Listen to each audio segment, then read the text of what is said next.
சமையல் கட்டை. இன்றைக்கி அம்மா சமையல் கட்டை சேனலில் நம்ம நாட்டுக்கோழியை வச்சு தம் பிரியாணி ரெசிபி எப்படி பண்ணுறதுன்னு பார்க்க போகிறோம். இது பண்ணுறது ரொம்பவே ஈஸி. வாங்க இந்த ரெசிபி எப்படி பண்ணுறதுன்னு இப்போ நம்ம வீடியோவில் போய் பார்க்கலாம். இதுக்கு நாட்டுக்கோழி வந்து 1 கிலோ அளவு நான் எடுத்து வச்சுருக்கேன். நல்லா கழுவி சுத்தம் பண்ணி வச்சுருக்கேன். அதில் 2 டேபிள் ஸ்பூன் அளவுக்கு நான் தயிர் சேர்த்துக்கிறேன். மஞ்சத்தூள் வந்து ஒரு டீஸ்பூன் சேர்த்துக்கிறேன். அப்புறம் கல்லுப்பு கொஞ்சம் இதை சேர்த்து நல்லா பெசரி ஒரு அரை மணி நேரம் போல் இதை நல்லா ஊற வச்சுக்கலாம். ஏன்னா இது அரை மணி நேரம் ஊற வச்சோம் அப்படின்னா நல்லா சாஃப்டாக சீக்கிரம் வெந்துடும், அதனால தான். அப்புறம் பாஸ்மதி ரைஸ் வந்து ஒரு 700 கிராம் அளவு நான் எடுத்திருக்கேன். அதாவது ஒரு 5 கப் அளவு இது இருக்கும். இதை வந்துட்டு நல்லா கழுவிட்டு ஒரு அரை மணி நேரம் போல் நல்லா அதை ஊற வச்சிடலாம். சிக்கனையும் இதையும் ஒரே டைமில் ஊற வச்சோம் அப்படின்னாக்கா கரெக்டாக இருக்கும். ஒரு அரை மணி நேரத்துக்கு அப்புறம் ஒரு பானையில் வந்து தண்ணி வந்து நான் கொதிக்க வச்சுருக்கேன்.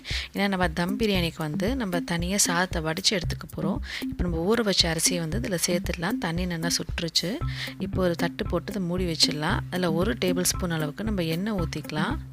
அப்புறம் இதில் கொஞ்சமாக உப்பு சேர்த்துட்டு இப்போ நல்லா கொதிக்கட்டும். சாதம் வந்து ஒரு 70% அளவு வேகணும். அது வரைக்கும் இது இருக்கட்டும். நம்ம அதே டைமில் வந்துட்டு தம் பிரியாணிக்கு சைடில் பெரிய சட்டி வச்சாச்சு. இந்த சட்டி வந்து இப்போ நல்லா காயட்டும். காஞ்சோன்னா ஒரு 4 டேபிள் ஸ்பூன் அளவுக்கு நம்ம எண்ணெய் ஊற்றிக்கலாம். இப்போ தாளிக்கிறதுக்கு வந்து 3 பட்டை எடுத்திருக்கேன், 10 கிராம்பு, 3 பிரிஞ்சி இலை, 3 ஏலக்காய்.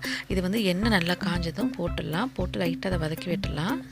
இது லைட்டாக வறுபட்டதும் இதில் 1 கைப்பிடி அளவுக்கு புதினாவும் அப்புறம் 1 டேபிள் ஸ்பூன் இஞ்சி பூண்டு பேஸ்ட்டு நம்ம சேர்த்துக்கலாம். இப்படி எண்ணெயில் நம்ம சேர்க்கறதுனால வந்து பிரியாணியோட ஃப்ளேவர் வந்து சூப்பராக இருக்கும். அப்புறமேட்டு பச்சை மிளகா வந்து ஒரு 4 பச்சை மிளகா சேர்த்துக்கலாம். இப்போ இது கொஞ்சம் வதங்கட்டும். இப்போ வதங்கியாச்சு. இதுக்கு 4 பெரிய வெங்காயம் வந்து நான் சேர்த்துருக்கேன். 1 கிலோ சிக்கனுக்கு வந்துட்டு 4 பெரிய வெங்காயம் வந்துட்டு கரெக்டாக இருக்கும். இதோட இஞ்சி பூண்டு பேஸ்ட் வந்துட்டு இன்னொரு டேபிள் ஸ்பூன் வந்து நம்ம சேர்த்துக்கலாம். சேர்த்து இப்போ அதை நல்லா வதக்கிக்கலாம். இப்போ வெங்காயம் வந்துட்டு நல்லா ப்ரௌன் கலராக வதங்கணும். அது வரைக்கும் நல்லா வதக்கிக்கலாம். இப்போ நமக்கு சைடில் சாதமும் வந்து ஒரு 3/4% வந்து நல்லா வெந்துடுச்சு. ஒரு சாதத்தை எடுத்து இப்படி அமைக்கி பாருங்கள். சாதம் உடையக்கூடாது, அதே சமயத்தில் வேறையாக இருக்கணும். அதுதான் அதோட பதம். இப்போ சாதத்தை நம்ம வடிச்சுக்கலாம். இப்போ வெங்காயம் வந்து நல்லா ப்ரௌன் கலராக வதங்கிடுச்சு பாருங்கள். பிரியாணிக்கு எப்போவுமே இந்த மாதிரி நல்லா ப்ரௌன் கலராக வதங்கணும் வெங்காயம். அப்போ தான் பிரியாணி டேஸ்ட்டாக இருக்கும். இப்போ வந்து தக்காளி வந்து 4 பெரிய தக்காளி சேர்த்துருக்கேன். கொஞ்சம் கொத்தமல்லி, புதினா, அப்புறம் உப்பு இதெல்லாம் சேர்த்து நம்ம நல்லா வதக்கிடலாம். உப்பு வந்து நம்ம பிரியாணிக்கு தேவையான அளவு உப்பு இப்பயே நம்ம போட்டுடலாம். இது எல்லாம் சேர்ந்து நல்லா வதங்கட்டும். அதே சமயத்தில் பாருங்கள், இப்போ நல்லா சாதத்தை வடிச்சிட்டு ஒரு பெரிய பாத்திரத்தில் வந்து நல்லா ஆற வச்சுருக்கேன். நம்ம அரிசியோடு எண்ணெய் சேர்த்ததால் சாதம் வந்து ஒன்றோட ஒன்று ஒட்டலை, நல்லா உதிரியாக இருக்குது. நம்ம பானையிலே வச்சுருந்தோம் அப்படின்னாக்க சாதம் ஒரு மாதிரி கல் மாதிரி ஆகிடும். அதனால் ஒரு பாத்திரத்தில் போட்டு இந்த மாதிரி நல்லா ஆற வச்சுடுங்க. இப்போது வெங்காயம் தக்காளி நல்லா வதங்கிடுச்சு. இப்போ பிரியாணிக்கு தேவையான மசாலா வந்து இப்போ நம்ம ஆட் பண்ணிக்கலாம். நான் வந்து இதுக்கு 3 டேபிள் ஸ்பூன் அளவுக்கு வெறுமிளகாய் தூள் சேர்த்துக்கிறேன். இந்த மாதிரி எண்ணெயில் வந்து நம்ம வெறுமிளகாய் தூள் ஆட் பண்ணிவிட்டு நல்லா கலந்து விட்டோம் அப்படின்னாக்கா பிரியாணி கலர் வந்து நல்லா ரெட் கலரில் இருக்கும். இது ட்ரை பண்ணி பாருங்கள். இப்போ இந்த மசாலா வாசனை போகிற வரைக்கும் நல்லா அதை கிளறி விட்டுடலாம். இப்போ இதை நல்லா கிளறியாச்சு. இப்போ நம்ம ஊற வச்சுருந்த சிக்கனை வந்து இதில் ஆட் பண்ணிடலாம். நாட்டுக்கோழி பார்த்திங்கன்னா வேகிறதுக்கு வந்து கொஞ்சம் டைம் எடுக்கும். இது பார்த்திங்கன்னா வேகிறதுக்கு எப்படியும் 20 to 25 நிமிஷம் வரைக்கும் எடுக்கும். இப்போ 2 டேபிள் ஸ்பூன் அளவுக்கு நம்ம தயிர் ஊற்றிடலாம். நம்ம தயிர் ஊற்றி பண்ணுறதுனால சிக்கன் வந்து சீக்கிரம் வெந்துடும். இப்போ இதை நல்லா கிளறி விட்டாச்சு. இப்போ நம்ம இதுக்கு தேவையான அளவு தண்ணி ஊற்றிக்கலாம். இப்போ சிக்கன் வந்து பாதி முழுகிற அளவுக்கு நம்ம அதில் தண்ணி ஊற்றிக்கலாம். இந்த ஸ்டேஜில் உப்பு காரெல்லாம் செக் பண்ணிக்கோங்க. உப்பு கொஞ்சம் கம்மியாக இருக்க மாதிரியே பார்த்துக்கோங்க. ஏன்னா நம்ம சாதத்தில் உப்பு இருக்குது. அவ்வளோதான். இப்போ இதில் மூடி போட்டு மூடிடலாம். சிக்கன் வேகட்டும். இப்போ பாருங்கள், ஒரு 25 நிமிஷத்துக்கு அப்புறம் சிக்கன் நல்லா வெந்துடுச்சு. இப்போது சிக்கன் வெந்துடுச்சான்னு நம்ம செக் பண்ணி பார்க்கலாம். சிக்கன் நல்லா வெந்துடுச்சு. இந்த ஸ்டேஜில் வந்துட்டு நம்ம எடுத்து வச்சுருந்தோம்ல ரைஸ், அதை வந்துட்டு இப்போ மிக்ஸ் பண்ண ஆரம்பிச்சிடலாம்.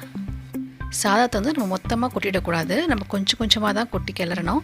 அப்போ தான் வந்து சாதம் உடையாமல் இருக்கும். இப்போ பாருங்கள், இது கிரேவிக்கு வந்து இந்த அளவுக்கு தண்ணி இருக்கிற மாதிரி நீங்கள் பார்த்துக்கோங்க. இது கரெக்டாக இருக்கும்.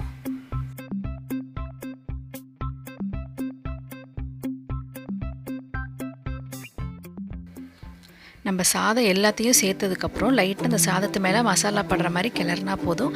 ரொம்ப கிளறணும்னு அவசியம் இல்லை. நம்ம தம்மில் போடும்போது அதில் உப்பு காரம் எல்லாமே இந்த சாதத்தில் இறங்கிடும். ஃபைனலாக தம்மில் போட்டு மூடுறதுக்கு முன்னாடி கொஞ்சம் புதினாவும் ஒரு பாதி லெமன் ஜூஸும் அது மேலே ஆட் பண்ணிக்கோங்க. அது வீடியோவில் ஸ்கிப் ஆகிடுச்சு. அவ்வளோதான், மூடியாச்சு. இப்போ நம்ம தம்மில் போட்டுடலாம். இப்போ ஒரு அடியில் தோசைக்கல் வச்சுக்கிறேன். ஒரு பழைய தோசைக்கல் இருந்தால் எடுத்துக்கோங்க. அதை நல்லா ஹீட் பண்ணிக்கோங்க. ஹீட் பண்ணிவிட்டு நம்ம எடுத்து வச்சுருக்க இந்த பிரியாணியை அது மேலே வச்சிடலாம். வச்சுட்டு இதுக்கு மேலே ஒரு வெயிட்டான பாத்திரத்தை வைக்கலாம். ஏன்னா அப்போ தான் சைடில் ஆவி போகாமல் இருக்கும். நான் பிரியாணி ரைஸ் வடித்த தண்ணி இருக்கும்ல, அந்த தண்ணி இருக்கிற பாத்திரத்தை தான் வைக்கிறேன். ஏன்னா அந்த தண்ணி நல்லா சூடாக இருந்ததால் அதையே நான் வச்சுக்கிறேன். இதை கரெக்டாக 25 நிமிஷம் வரைக்கும் நம்ம தம்மில் போட்டு எடுத்துக்கலாம். இப்போ பாருங்கள், 25 நிமிஷம் வரைக்கும் நல்லா தம்லேயே போட்டாச்சு. மூடியை திறந்தனே பிரியாணி வாசனை சூப்பராக இருக்குது. அப்படியே உதிரி உதிரியாக வந்திருக்கு. இன்னொரு விஷயம், நம்ம தம்மில் போடும்போது ஸ்டவ் மீடியம் ஃப்ளேம்லேயே வச்சுக்கோங்க. ரொம்ப ஹை ஃப்ளேமில் வேண்டாம். இது கிளறும் போது நம்ம கரண்டியோட காம்பு பகுதி இருக்குல்ல, அந்த பின் பகுதியை வச்சு கிளறலாம். அப்போ தான் ரைஸ் உடையாமல் வரும். பாருங்கள், பிரியாணி உதிரி உதிரியாக சூப்பராக வந்திருக்கு. இதே மாதிரி மெஷர்மெண்ட்டோட நீங்களும் ட்ரை பண்ணி பாருங்கள். இந்த ரெசிபி உங்களுக்கு பிடிச்சிருந்துச்சுன்னா அம்மா சமையல் கட்டு சேனலை லைக் பண்ணுங்கள், ஷேர் பண்ணுங்கள், சப்ஸ்கிரைப் பண்ணுங்கள். தேங்க்யூ.